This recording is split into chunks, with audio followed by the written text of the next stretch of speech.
целом исторически регион всегда воевал. Неважно, царь, советская власть сегодня.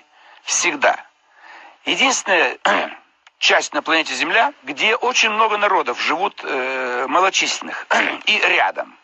Дагестан вообще тяжело. Там десятки внутри Дагестана. Или взять, допустим, Чечня. Единственный автохонный народ, чтобы нас поняли все правильно, уникальный в своем роде. Другого нет. У чеченцев нет родственников. Вот Осетия, северная, южная, или это северное, или это иранское племя.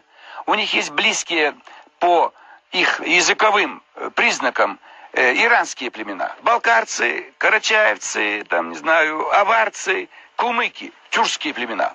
Их очень много и в Турции, и у нас по Волжье. Чеченцев нет больше, нет в мире больше чеченцев.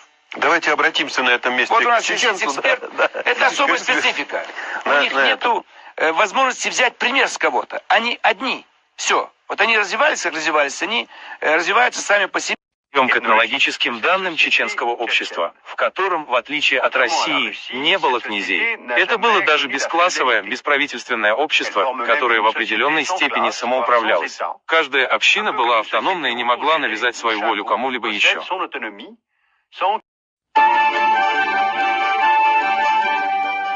Известный историк-лингвист Иосиф Карст констатирует, чеченцы резко отделяются от других горских народов Кавказа своим происхождением и языком и являются остатком некого великого древнего народа.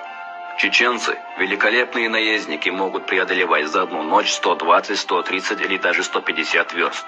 Если впереди лежит расщелина, которую не решается преодолеть сходу его конь, чеченец закутывает голову скакуна буркой и, доверив себя Всевышнему, заставляет иноходца перепрыгивать через пропасть глубиной до 20 футов.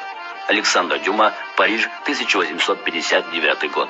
Так и хочется закончить строками из стихотворения Михаила Юрьевича Лермонтова. Еще не родился такой человек, чтоб гору уставить гробами, чтоб сдвинуть Казбек дерзновенной рукой, чтоб сделать чеченцев рабами.